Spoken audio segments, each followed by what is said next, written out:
Happy Halloween. I'm Ryan. And I'm Dylan. And we're back again for our fourth annual Halloween Ring Series adaptation bonanza. Yeah, it has been a bonanza. A lot of books and movies. So, to recap, books-wise by Koji Suzuki, the Ring series, we have Ring, we have Spiral, and we've done Loop.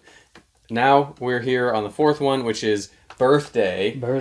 And then the movies we've done the Japanese Ring, which actually it's the second Ring movie, the second of the first book movie made. We didn't do the first one. It was a TV adaptation of something that we didn't find. Anyway, we did a Ring movie. We did Ring 2 and also Spiral.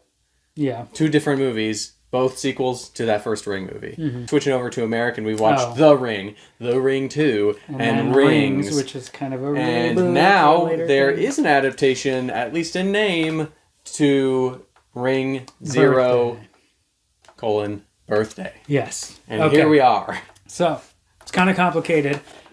There's the book series, and then there's a lot of different movies. This time, it's just one book, one movie.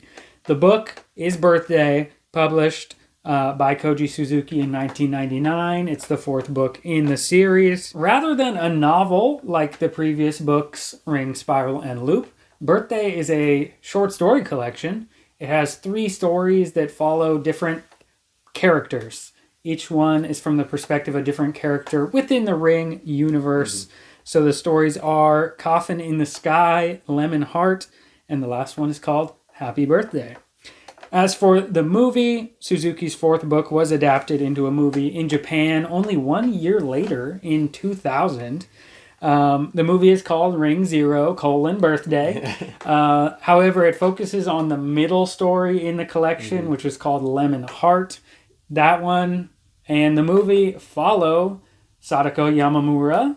It's kind of a prequel to the other things in the Ring because it's about when she was alive and she was pursuing acting as part of the theater group Soaring. So that is the book and the movie. Now let's get into our discussion of them. Yeah. So the way we do these bonus episodes, we both read it first because we enjoy the books more. So we decided to do that. It's a fun way to do it. We don't need to do the order thing. So let's start with talking about the book. What did you think about the book? I really enjoyed it, actually. I liked, because this is a universe that I really like the details in it because it's unique and it's weird, you know. And so I liked getting the different perspectives out of it. You know, the first one's like a horror thing, like a very much a horror thing. Yeah. It's Mai Takano, right, stuck in the bottom of the ventilation shaft while she has the Sadako baby, right? So when it starts, it kind of has to rehash a little bit because we learned about that in Spiral, by the end.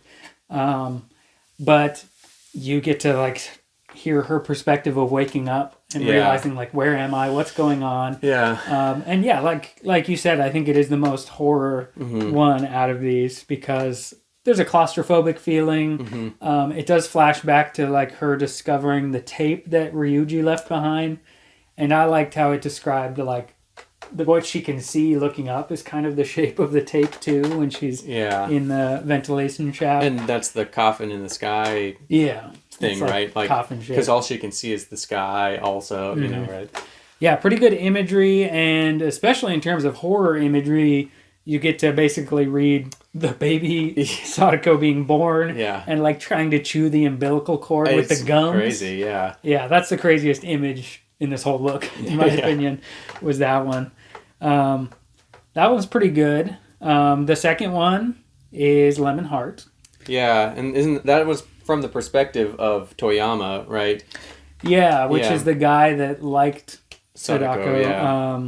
He has a crush on her, and it's kind of their kind of the drama between the different people that are part of the theater group. So he's kind of remembering what happened back then. He's isn't he the last one he finds out that everybody of the troupe had been dying? Because doesn't Shigemori or whatever, the leader, he dies back then at the time. Isn't that what makes Sadako leave?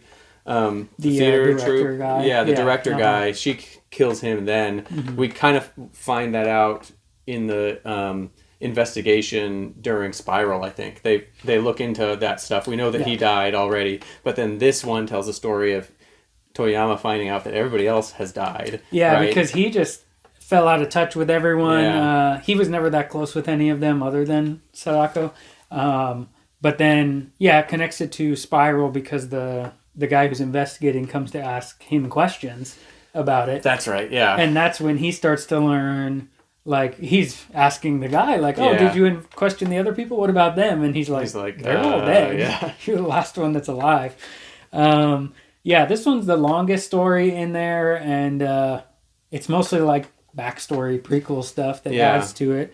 The ending is kind of pretty a good horror. Because of her he coming meets back. the now cloned, grown up Sadako, The like one you that that you Mai meet at the Takano end of birthed. Spiral. Yeah, like she's grown up at the end of Spiral too. She grew up from a baby to an adult in like a week or something. And then he sees her and he's kind of infatuated, but she's coming to kill him. That's a pretty good horror moment. But my favorite one was actually the last one, Happy Birthday. Yeah, I think I agree with that. That one was my favorite because it felt like it added the most new things to the story. Because it takes place right after Loop. Yeah, it's like a continuation of Loop, which I also really liked. Because Coffin in the Sky is like a different perspective on Spiral that we already knew happened, but we didn't get to see it.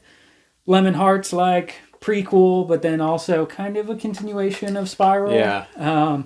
But then, Happy Birthday is an interesting, like, what happened right after the end of Loop, where, what's his name? Ryuji, who was, like, born into the actual world outside of the simulation. Yeah, as he Kaoru, had to... Kaoru, something like that. He had to sacrifice himself from his world by going back into the simulation. So he's back in the simulation, and his wife, or the mother of what will be his child, she gets to go learn about the simulated world and that he's in there. So she's trying to communicate with him. She learns that he had to sacrifice himself to cure the metastatic human cancer virus, which is like the ring virus brought out into the real world from the simulation.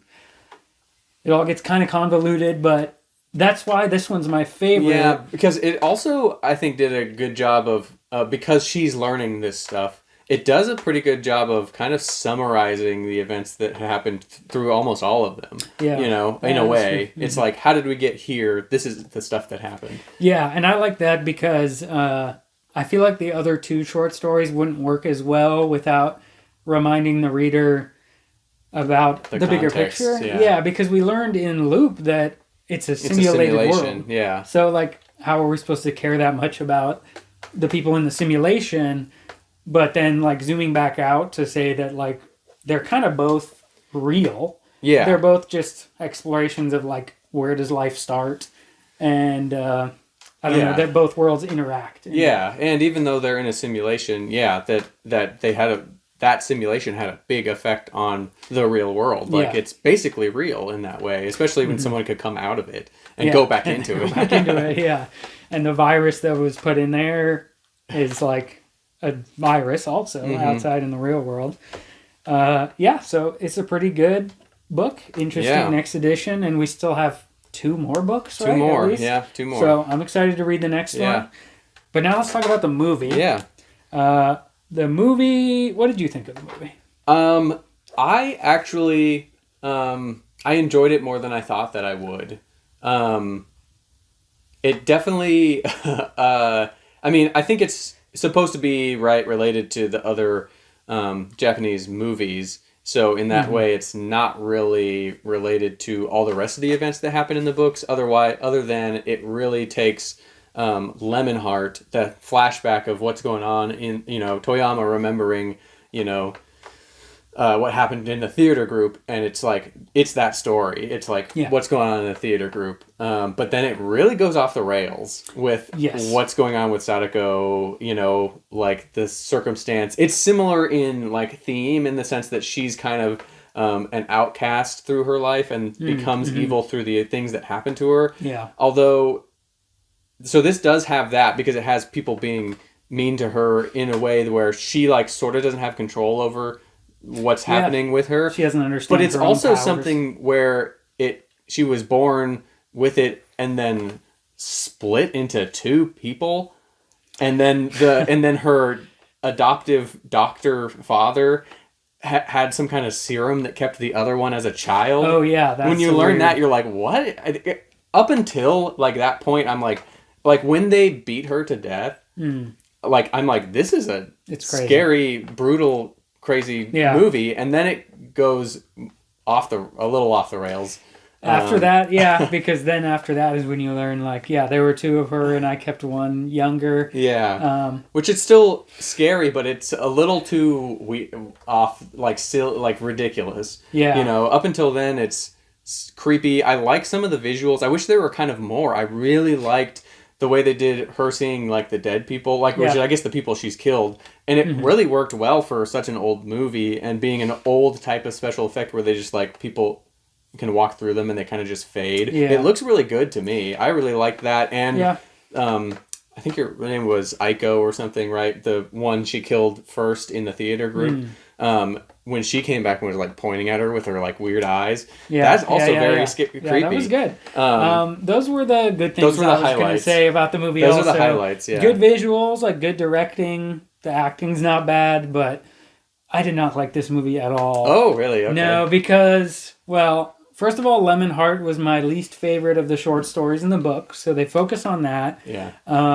And they just really messed up the movie universe, in my opinion, because even from the first Ring movie, which is pretty good in Japan, they do kind of remove some of the mystery and the story about Sadako and make it more like just random supernatural stuff happens. They do. I wrote down that note when it did that thing where it got crazy and, you know, she split into two or whatever. What's the point of that? It reminded me of, I don't remember which one it was, if it was Ring 2 or Spiral. I think it was Ring 2, where the kid has like force blast powers for no reason. It's like, what? Exactly. And there was a moment like that in this one where she like brings a sick guy back to life or something. Somebody's in a wheelchair. She for some reason has healing powers. Yeah. Because she heals Toyama's head wound. Oh yeah, that's where she figures it out. And at the hospital, the guy's in a wheelchair, and then he just stands up after she touches him. Yeah, and they're like, "Whoa, she can heal," but then it doesn't go anywhere. It doesn't go anywhere. Those things are all she does, and then that's it. I don't know what that was there for. Yeah, you're right. That's something I really don't like about it. They just give her random powers for no reason. Yeah. In terms of the story, and I feel like with this one especially, they kind of ruined the movie universe by not doing a loop movie. Because that's kind of integral to the story. I don't know why neither the American nor the Japanese, maybe we have more Japanese movies, but by the sound of their titles, it doesn't look like they're going the loop direction. It seems like they skipped over a loop. But I thought that would make a good movie. But also, sure. I was expecting Ring Zero to really, because it starts out with them talking about the videotape, right? Like in present day, and then it just goes back. And at the end, though, it doesn't tie it into the videotape. I was like, are they going to have her in the well and then show the cabin being built over it and how she creates the videotape? And they don't even talk about that. I mean, I feel like for a prequel of the horror series where the tape is involved, put it in there. That's a really good point. Why don't they? Yeah. You know what I mean? They had her in the well, and it ends when she's screaming, and he covers it up. Yeah. Right. Mm-hmm. He closes it up, that's also scary and disturbing. Yeah, it's a pretty good ending. But they should have put that in. Yeah, I didn't think about that. But that would make a lot of logical sense if you're just even ignoring the books. Like, pretend it's just like, is a prequel to the first movie? Yeah. That'd be a logical way to end it. Yeah. With the origin of the tape. Because the origin of the tape is not in any of the movies that we've seen. That's true. Right? Yeah. And the most would be just the first ones. Where you learn about it. Yeah, where you learn that it happens. Yeah, and that's, I mean, you get that in the first book, although the first book explains it more directly, you know, how the tape is made, right? So I guess they think, you know, that question's just answered. It's answered enough, I guess. But you don't get specifically, like, Anyway, I guess it's close enough. But it still would have been good to put in this movie. I thought tie it back in. Yeah, well, I have actually what might be one of the best things about this movie. The music in the outro credits. oh yeah, That's a very good song. it is a good song. I I Shazammed it when it was playing. Yeah. I was like, oh, this is cool. I looked it up, and it's by a Japanese band that looks like they have like a French name. It's like Lark and Ciel or whatever. I don't remember. I Shazammed it, I know. It's but like L'_ARC-CEIL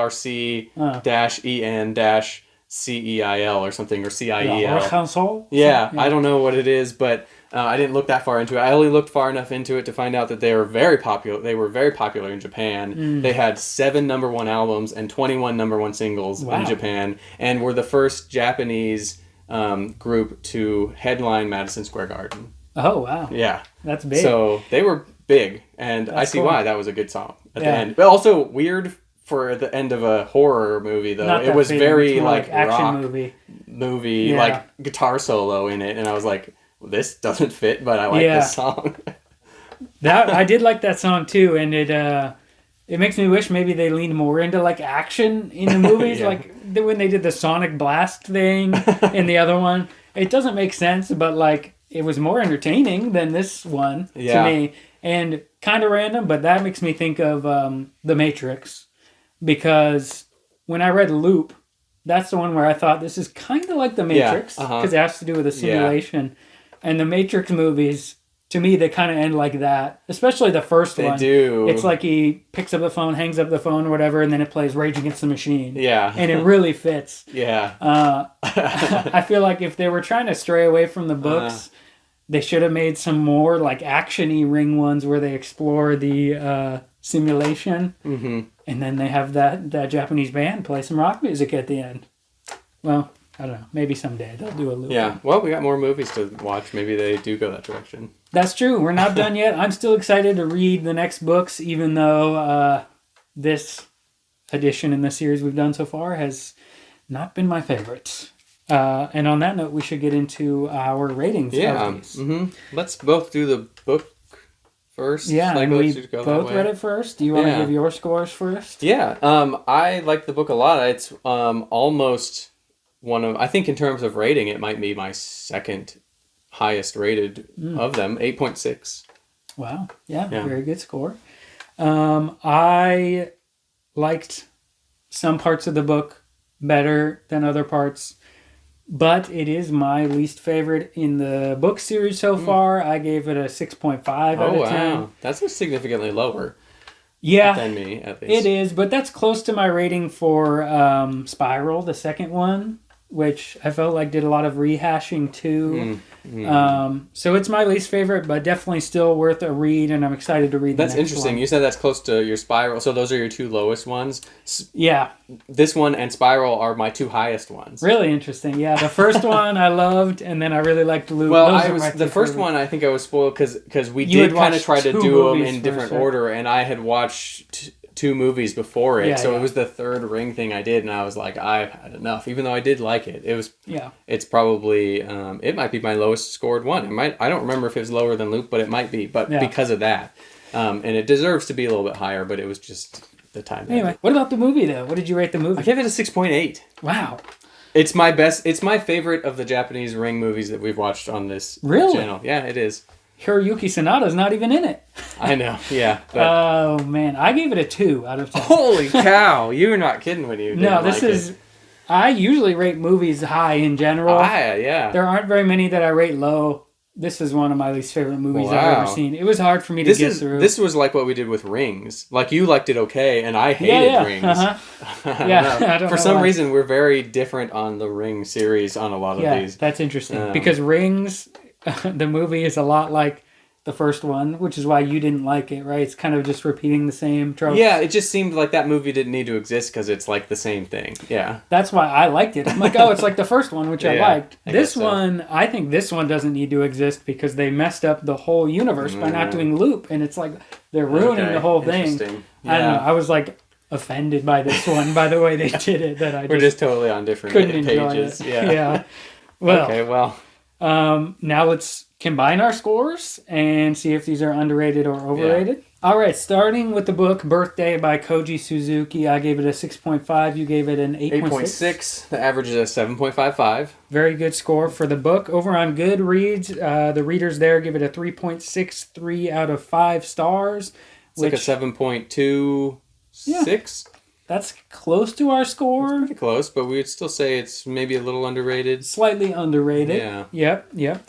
As for the movie, Ring Zero Birthday, you gave it a 6.8. You gave it a 2. I gave it a 2. The average is a 4.4. Not a good score. Over on Rotten Tomatoes, it has no critic score. Because there's only 4 reviews, not enough reviews. Not enough reviews, but the audience score is a 62%. So I guess we say that's overrated. Yeah. Which I think is what we've said for most of the Japanese movies so far. True, yeah. Is we've said they're overrated. Like, even, especially the first one is considered that a classic. One's considered iconic. But I think we didn't rate score. it that high. You know, it's rated in like the 90s, I think. And we're like, it's not that. It's not that good.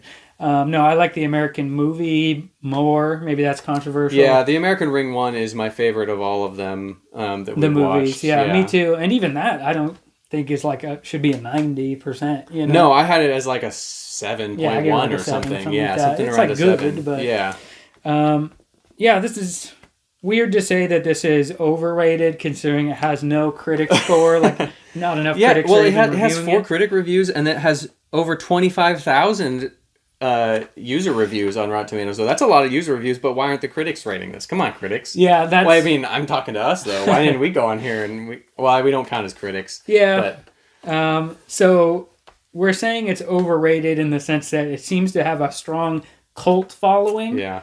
Like horror movie fans maybe are like, oh, this Japanese series, all the movies are good. Yeah, but I would imagine most people aren't aware of this one, where they might be aware of the first Japanese Ring as a classic, but most people probably aren't aware of any of the sequels. Yeah. Yeah. At least in the U.S. Yeah. I'm sure they seem to keep making them in Japan, so I'm sure they're aware of them over there. Yeah, and I'm excited to do the next one. What's the next book in this series? It's S. S. And then there's one more book after that, Tide. Cool. Yep. And then some other movies. So yep, that I think maybe don't have anything to do with those books, but we'll see. We'll do it. We're going to keep doing it for fun. We have at least 2 more years, 2 more Halloween specials coming your way in the Ring series. So stick around for that. Stick around for our next season of Adaptation Station coming up. Eventually, we'll run out of Ring books. We'll never run out of books and movie adaptations to do.